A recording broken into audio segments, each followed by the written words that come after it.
Well, hello and welcome to this week's A Photographic Life, which attempts to bring some themes together and make some kind of sense. But as regular listeners know, that's often the aim, but rarely the result. But let's see how we do, shall we? So what's interesting from my perspective with photography is that Bristol in the southwest of England has two buildings, two institutions, I suppose, which brings photography together in a really interesting and diverse way, really close to each other with free parking. What's not to love? Well, I'm talking, of course, about the Martin Parr Foundation and the Royal Photographic Society, no more than a hop, skip and a jump between each other. And over the last couple of weeks, I visited both on a number of occasions, and I'm going to talk about those visits today. The first thing I'm going to talk about is the conference that I mentioned in previous episodes that I was speaking at that dealt with AI and photography. It was a 2-day conference and it was very interesting. I have to say I couldn't listen to all of the talks because I was busy doing other things, but I did my best to listen to as many of them as I possibly could. Now, what came to my mind, and actually I have to admit when I gave my talk, it was more of a reflection, I suppose, not only of what I think, which is that obviously AI is here to stay, but don't think it's the end of the conversation. It isn't the end of photography. It isn't the end of photographers. However, it is part of an evolution of photography and photographers, and that was really what I was there to try and say. But I also chose to pick up on some of the themes that I heard. These themes I thought were very interesting. There was a real dominance of discussion around stock photography and particularly Getty images. I thought that was interesting because it seemed to me that most people were picking up on that because it's the most newsworthy. It's been the most featured online and in news stories. So I suppose in a way it's the most transparent it's the most obvious example of how AI has impacted photography. And a number of the talks spoke about the same thing, used the same text and also the same AI images to make their point. Other people were very much into the analytical data side of AI, something I really cannot connect with at all, I have to be honest. My brain doesn't work like that. I suppose it's why I'm in the creative industries in a way. It's because I'm not that kind of a mathematical, analytical kind of a person that gets excited about numbers and ratios and so forth. So that was another part of the conference. Then there was a part which dealt very much with contemporary art practice, and a lot of that came from an academic perspective.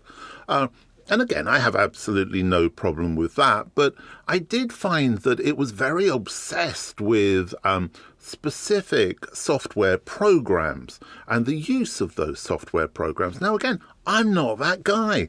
I'm not the person who gets excited about trying to use, manipulate, understand new software packages, such as Mid-Journey, and you will know all the names that are out there at the moment that different people are using. I just don't have time again to really dedicate myself to working out how to do it. I've dabbled, but nothing more than that. What was also interesting was that all of these people, I have to say, apart from one person who gave the introductory talk, the introductory kind of speech, Simon Hill from the Royal Photographic Society, he addressed the issues of being a working photographer. But I didn't really feel that anybody else did or really understood those realities. Well, there's lots of discussion around copyright, and that's absolutely fine. But what I was interested in was conversation around the progression and how the new look photographic practice for a working photographer, how's it going to work? How's it going to look? What shape and form is it going to take? And I get the feeling that a lot of you listening to this podcast, you're engaged in that as well. That's what you are interested in hearing about. So overall, for me, really interesting. Not because every single talk connected with me, because I have to be honest, it didn't, and in a way it shouldn't. But what it did do was it gave me a really good overview of the kinds of conversation that are being had around AI and photography. And it does seem to me that there's a big area which is being ignored. And that's the one that affects people the most. It's the one about earning a living as a photographer. This week, we welcome to the podcast to explain to us what photography means to him in under 5 minutes or near enough, Bill Stephenson, who was born in 1955 in Birmingham, but spent his teenage school years growing up in Leeds. After studying for his A-levels, he wanted to work in a creative industry and enrolled on the furniture design course at Trent Polytechnic in Nottingham. During the course, he was required to complete a short photography block. As soon as he started creating images with a camera, he knew this was the career he had been looking for and resigned from the furniture design course. Unable to join the photography course as he was ineligible to receive a student grant, do you remember what they were? He began working as a tyre fitter, van delivery driver, and a photographer at Butlins holiday camp, Skegness, in 1977. The following year, he sent a small portfolio of photographs to the British Journal of Photography, which was published. This led to an invitation from the Communication Arts BA Fine Art degree course at Sheffield City Polytechnic to consider applying to join the course. He quickly developed a passion and commitment for photographing and recording communities of people who are often overlooked, neglected, marginalised, or considered unimportant. He has continued to work on commissioned social documentary photography projects alongside a successful commercial photography business before semi-retiring in 2021. He currently lives in Derbyshire in the UK. Hi, my name's Bill Stephenson. I've worked as a social documentary photographer and later commercial photographer since graduating with a degree in fine art from Sheffield City Polytechnic in 1982. My immediate answer in response to Grant's question, what does photography mean to me, is simply this. Photography has given me a voice that I did not think I had. When I was a student, my voice was concerned with communicating the aesthetics of fine art photography. In fact, looking back, one of my main influences at the time was Rembrandt. My work at that time was about light, composition and texture, combining these elements to make visually striking and intriguing images.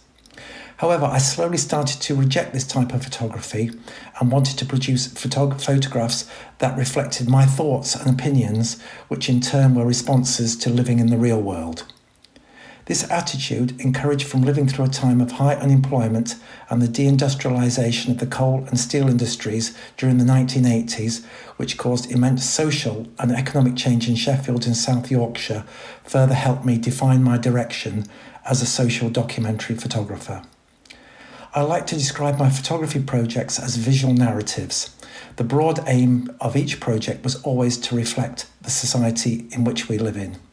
I quickly found a purpose and commitment in photographing and describing communities who went unnoticed, marginalised, or were considered unimportant, trying to give a voice to people who are unable to do so themselves, documenting their lives and in particular their social and economic conditions. As a photographer, I'm always an outsider, so being able to gain people's trust and therefore gain accessibility into that community is vital. So spending time talking to people and trying to understand their lives before starting to take photographs is essential if that portrayal is to be truthful, authentic and accurate. I see my role as a photographer as someone who elevates these overlooked communities and presents them as truthfully as I can to a wider audience. As time moves on, the significance of these communities I photographed has changed. Rather than being contemporary accounts, they now become historic documents, which stand or fall depending on the skill and perceptiveness of my photography at the time. Most of the communities I photographed have all been swept away. Often only my images remain of that time and place. That accuracy is something I hope I got right. So returning to Grant's question, what does photography mean to me? My thoughts now return to when I was a young man searching for a meaning and purpose in life. My statement, photography has given me a voice that I did not think I had, is still a good answer all these years later. Thank you, Bill, for your contribution this week. And in a time, I would suggest, of economic and social upheaval, boy, do we need photographers to tell those stories, those visual narratives, as Bill refers to them, and as I always refer to them. Also, we need photographers to document our time at a local level, as well as at a national and international level. So, as always, check out Bill's work. I think you'll find it very interesting.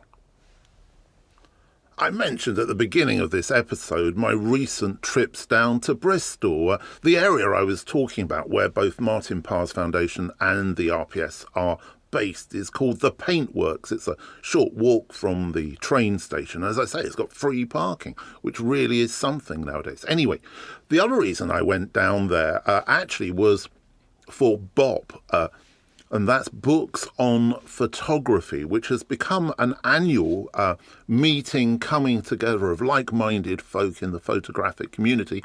It takes place over 2 days, a Saturday and Sunday.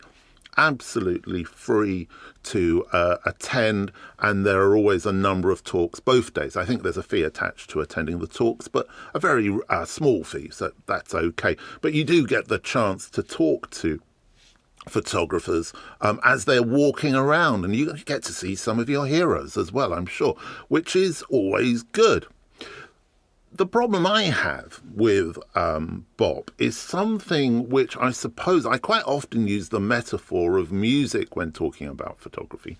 And there was an article that seems to have resurfaced, but actually came out 11 years ago on The Guardian. And I just wanted to read it because it's about music. And I think it's kind of relevant to where we are today with the photography book. See if you agree with me. So the article was titled "Pop Music These Days. It All Sounds the Same. Survey Reveals pop music is too loud and melodies have become more similar, according to a study of songs from the past 50 years conducted by Spanish scientists. Pop music is too loud and it all sounds the same. That's the conclusion of scientists at the Spanish National Research Council, who have published a new report on songs released between 1955 and 2010. As I say, it's an old article. The researchers used a data set of 464,411 musical recordings to analyse what has changed and what has stayed the same over the past half century of song. Many of music's patterns and metrics have been consistently stable for this period, they wrote.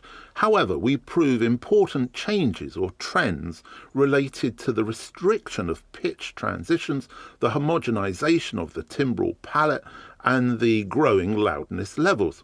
Melodies are becoming more and more similar. And Sarah, who was one of the researchers, explained to Reuters, we obtain numerical indicators that the diversity of transitions between note combinations, roughly speaking chords, plus melodies, has consistently diminished in the last 50 years. Not only are the melodies of songs more similar than they used to be, the timbral palette employed, the sounds of the instruments, has also grown narrower. A trumpet sound, its timbre, is very different to the sound of an electric guitar or electric piano. But now, apparently, songs are relying on a much smaller range of timbres than in the past. When so many instruments are synthesized, perhaps, or rely on digital processing, the trumpet begins to lose its trumpetness. Well, here's the thing. I feel the same about a lot of photography books I see.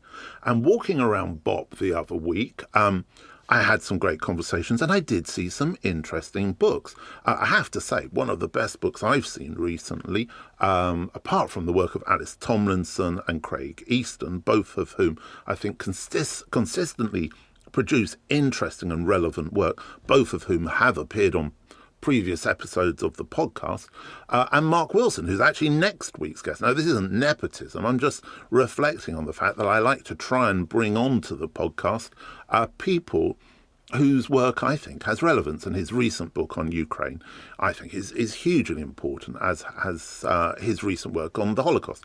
So the problem is that I walked around, and just like bad pop music that's over studio produced and bland, as those Spanish researchers were confirming, the issue I had is I was seeing lots of beautifully produced books, very cleanly designed in a very similar style from book to book. You know what I'm talking about.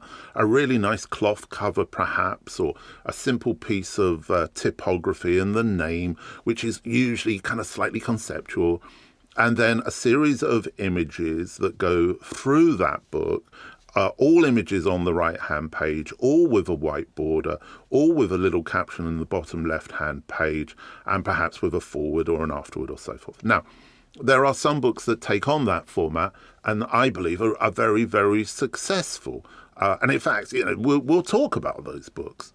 But the problem is, just like good pop music stands out, even if it does employ modern studio, I suppose you would try functionalities, that are available now. So the books that are just kind of watered down versions of that, same as the pop songs, which are watered down versions that rely too strongly on a formula, they start to become, I'm afraid, to me, boring. And I walked around. I didn't buy any books. I nearly bought a few really old books that I thought looked interesting. But in itself, perhaps that's an answer to the issue, that in the past there were lots of different ways of approaching the photo book, and now things have become a little bit staid. Why is that? Well, as we know, if you only listen to one type of music, you're going to end up recreating it. If you only look at one type of photography, one type of photo book, you're going to end up recreating it. The sort of hyper intense, rich colours of digital photography, the ability it gives us with digital printing, produces a very similar looking kind of end product. Now, I'm not trying to be negative about this. I'm just giving an opinion, as always. I'm sure that if you're listening to this and you walked around Bop and you saw great stuff, that's all good. Personally, I didn't.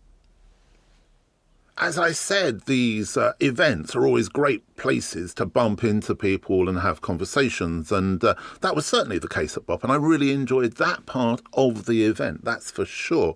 But what also does seem to be happening now is I keep getting people coming up to me and saying, are you Grant Scott? I recognise your voice from the podcast, which is lovely and really great. So thank you to all of you. I think there were about 3 or 4 people just at Bop in the couple of hours or so that I was there, came up to me and said how much you enjoy what we do on this podcast. So thank you very much to them. And if you do recognise my voice, if I'm out and about at a photo event, do please come up and let's have a conversation. You don't have to say you enjoy it or you like it. In fact, I think I bumped into somebody who actually said that they don't agree with most of the things I say, but they actually enjoy listening to the podcast. Well, for me, that's a double success. Please don't feel you need to agree with me at any time. Anyway, it's been really chilly in the shed this morning, despite the fact of me putting on a fisherman's jumper it's not belong to a fisherman, obviously it's just fisherman style, to try and keep me warm, so my voice may have been a little bit jittery. But as you can probably hear, I'm not quite as gravelly as I have been over previous weeks, so it does seem to be that kind of COVID-y type thing that I had is in the past, and that's all good. Anyway, hope you've enjoyed the episode as always. If you are listening on a platform where you can subscribe, please subscribe, and we can drop into your libraries or your email boxes, whatever it may be. You can always subscribe to UnitedNationsOfPhotography.com as well. Don't forget that all the photographers' full details are included there. And of course, don't forget to take care.